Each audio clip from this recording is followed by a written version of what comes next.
ఓం సరసిజనిలయే సరోజహస్తే ధవళతమాం సుగంధమాల్యశోభే భగవతి హరివల్లభే మనోజ్ఞే త్రిభువనభూతికరీ ప్రసీద మహ్యం.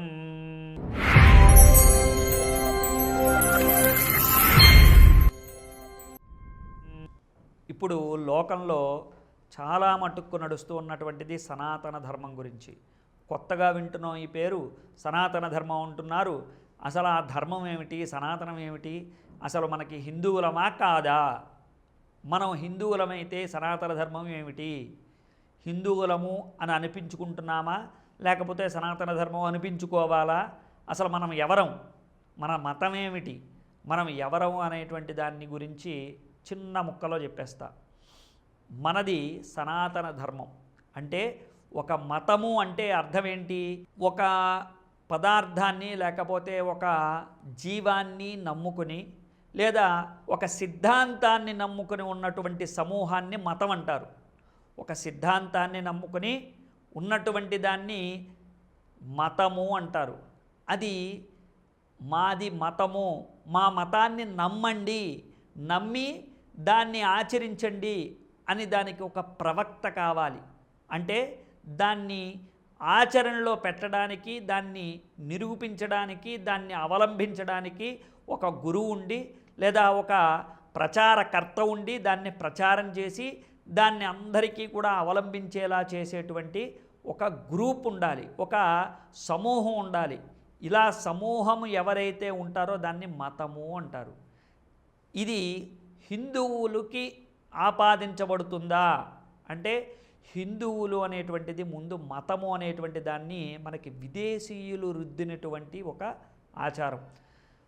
600 సంవత్సరాల పాటు మన భారతదేశాన్ని వాళ్ళ మతాలకి రుద్ది రుద్ది రుద్ది కొన్ని లక్షల మందిని మతాలు మార్చి ఇప్పటికీ సనాతన ధర్మంలో ఉండేటువంటి దాన్ని మార్చలేకపోయారు.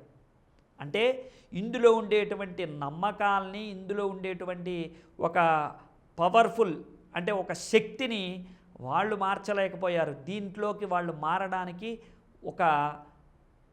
ఈ యొక్క ధర్మంలోకి మారటానికి, నిజమైనటువంటి ధర్మంలోకి మారడానికి వాళ్ళకొక సమయం అయితే పట్టింది. కానీ ఇప్పుడు కూడా ఈ సనాతన ధర్మాన్ని అంటే ఎప్పటి నుంచో అంటే ఒక మహమ్మద్ ప్రవక్త లేకపోతే ఒక జీసస్ క్రైస్ట్ లాంటి వాళ్ళు రాక ముందు నుంచి సనాతనం నుంచి ఉంది. ఆ సనాతనం నుంచి ఉన్నటువంటి ఈ ధర్మాన్ని మీకు ఒక బైబిల్లో ఒకటి చూస్తే కనుక తూర్పు నుంచి జ్ఞానులు వచ్చి ఈ యొక్క జీసస్ క్రైస్ట్ పుట్టినప్పుడు అందరూ కూడా నమస్కారం చేసుకోవడానికి, ఆ దేవుణ్ణి దండం పెట్టడానికి వచ్చారు. తూర్పున ఒక నక్షత్రం మెరిసింది, ఆ నక్షత్రాన్ని మెరుస్తూ ఉన్నటువంటి దాన్ని అందరూ కూడా జ్ఞానులు వచ్చి నమస్కరించుకున్నారు అని చెప్పేసి ఒక సూత్రం ఉంది బైబిల్లో. దాన్ని అనుసరించి కనుక మనం చూసినట్లయితే ఆ తూర్పున ఉన్నటువంటి జ్ఞానులు అనేటువంటి పేరుని వాళ్ళు ఎందుకు తీసుకున్నారు, ఆ జ్ఞానం ఎక్కడి నుంచి వచ్చింది అంటే భారతదేశం నుంచే. భారతదేశం ఎక్కడో మూలన లేదు, మధ్యలో ఉంది. తూర్పు భాగాన అంటే మనకి తూర్పున బంగాళాఖాతం ఉంది. బంగాళాఖాతం నుంచి వాళ్ళకి ఎక్కువ దూరమేం లేదు. వాళ్ళకు ఉండేటువంటి ప్రాంతం అంతా కూడా పశ్చిమ ప్రాంతాలు వాళ్ళన్నిటినీ కూడా. మనది తూర్పు ప్రాంతం అంటారు. తూర్పు ప్రాంతం నుంచి వచ్చినటువంటి జ్ఞానులు అంటే అప్పటికే జ్ఞానంతో ఉన్నటువంటి వాళ్ళు, సనాతన ధర్మంలో ఉండేటువంటి వాళ్ళు మనవాళ్ళు. వాళ్ళు కూడా అప్పట్లో భగవంతుడు అనేటువంటి వాడు ఒకడు ఉన్నాడు అని అప్పటికే ఆపాదించబడి ఉంది. వాళ్ళు అందరి ధర్మాల్ని, సనాతన ధర్మం ఏం చెప్తుంది అంటే ఎక్కడ ఏది జరిగినా కానీ భగవంతుడి యొక్క సృష్టే, భగవంతుడి యొక్క స్వరూపమే. కాబట్టి మనకి ఈ యొక్క ప్రాంతీయ ఆచారాలని బట్టి, ప్రాంతీయ భేదాలని బట్టి, ప్రాంతీయంలో ఉన్నటువంటి ఒక సృష్టిని బట్టి, వాళ్ళకు ఉండేటువంటి భాష, వాళ్ళకు ఉండేటువంటి ఆచార పరిణామాలు, వీటన్నిటిని కూడా తెలుసుకుని తూర్పున ఉండేటువంటి జ్ఞానులు అనేటువంటి పేరును ఆపాదిస్తే, ఆ జ్ఞానులు అక్కడికి వెళ్ళి నమస్కారం చేసుకున్నది ఎవరినయ్యా అంటే జీసస్ క్రైస్ట్నే. అంటే అక్కడ ఆశీర్వదించడానికి వెళ్ళారు అని చెప్పేసి కూడా చెబుతూ ఉంటారు. ఆశీర్వదనం అంటే వీళ్ళు చేసినటువంటి ఆశీర్వచనం వల్లే అక్కడ జ్ఞానంతో ఆయన కూడా మెలిగాడు అని. అలాగే శంకరాచార్యుల వారు 32 సంవత్సరాలు బ్రతికి ఉన్నంతకాలము కూడా ఈ సనాతన ధర్మంలో ఉండేటువంటి మూలాలన్నిటినీ కూడా చతికిలబడిపోతే మళ్ళీ వెలికి తీసి అందరికీ కూడా ఇది దీంట్లో ఉన్నది దీంట్లో ఉన్నవి లోపాలు కాదు, దీంట్లో ఉన్నటువంటి ధర్మం ఇది ఆచరించవలసినటువంటిదే అని అందరికీ కూడా దాన్ని సూచించారు. దాన్ని పాటించండి, పాటించకపోండి, దాని మీద మీకు ఎలాంటి సందేహం లేదు, ప్రతి ప్రశ్నకే ఓ సమాధానం ఉంది అని చెప్పుకుంటూ వచ్చాడు ఆదిశంకరాచార్యుల వారు. ఆదిశంకరాచార్యుల వారి పరంపరలోనే వాళ్ళ శిష్యులంతా కూడా నడుస్తూ ఉన్నారు. మీరు ఇప్పటికీ కూడా దేని గురించైనా సరే సమాధానం దొరుకుతుంది వేదంలో, కాబట్టి మీరు భయపడాల్సిన అవసరం లేదు. వేదము కానీ సనాతన ధర్మం కానీ అబద్ధము కాదు, నిజమైనటువంటిదే అని చెప్పడానికి మాత్రమే వాళ్ళంతా ఉన్నారు. వాళ్ళు మీరు అడిగినా అడగకపోయినా అందరి దగ్గరికి వచ్చి మా మతంలో మారండి అని ఏ గురువు కూడా చెప్పరు. అలాగే వాళ్ళంతా కూడా మా మతంలో మారండి అని చెప్పడానికి, అలాగే జీసస్ క్రైస్ట్ అనేటువంటి వారికి కూడా బాప్తిజం ఇచ్చారు అని ఆ గ్రంథంలో ఉన్నది అనేటువంటిది నిజం. కాబట్టి ఆయనకు కూడా మతం మార్చారు అని అక్కడ చెప్పబడుతోంది. దాంతోపాటు ఏదైతే క్రిస్టియన్స్ కానీ ముస్లిమ్స్ కానీ వాళ్ళ ఆచారాలు కానీ ఏవైతే ఉన్నాయో వాళ్ళందరూ కూడా ఒకటే భగవంతుడు ఒకడే ఉన్నాడు, శాంతి కోరుకుంటూ ఉంటాడు, ఎవరికి ఎవరి వల్ల నష్టం జరగకుండా ఉండాలని కోరుకోవటం సరే. సనాతన ధర్మం వీటన్నిటినీ కూడా ఒప్పుకొని మీరు మీ ధర్మాలు పాటించండి, మీ ఆచారాలను పాటించండి, మేము మాకు చెప్పినటువంటి ధర్మాన్ని మేము పాటిస్తాం, మా ప్రాంతీయ ఆచారాలను మేము పాటిస్తాం. ఒక తెలంగాణలోనో ఒక ఆంధ్రాలోనో ఒక భారతదేశంలోనే అనేక రకాల ప్రాంతాల్లో అనేక రకాలైనటువంటి ఆచారాలు అవలంబించబడుతూ ఉన్నాయి. వాటన్నిటినీ కూడా ఎవరికి వారు ఆచరిస్తూనే ఉంటారు, కానీ దానివల్ల భగవంతుణ్ణైతే వేరు చేసి చూడరు.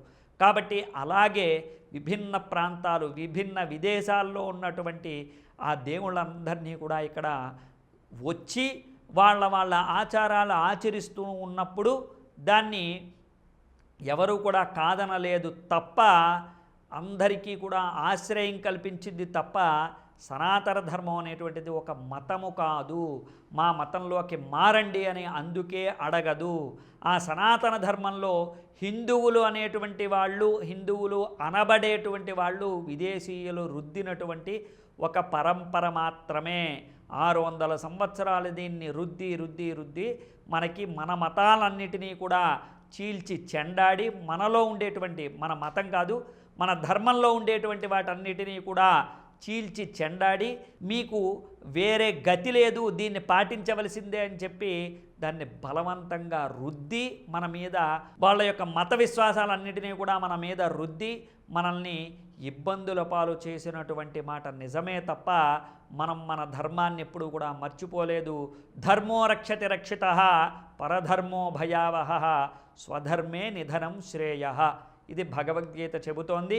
కాబట్టి ధర్మాన్ని కాపాడండి. సనాతనము అంటే ఎప్పటి నుంచో ఉన్నటువంటిది, ఆచరించబడేటువంటిది, అలాగే ఏదైనా సరే సాధ్యపడేటువంటిది సనాతన ధర్మంలో ఉన్నది. వేదం నేర్చుకున్నటువంటి వాళ్ళు సైన్స్, సోషల్, మ్యాథ్స్ ఏది కూడా కాదేది అనర్హం అన్నట్టు అన్నీ కూడా అందులో ఉంటాయి.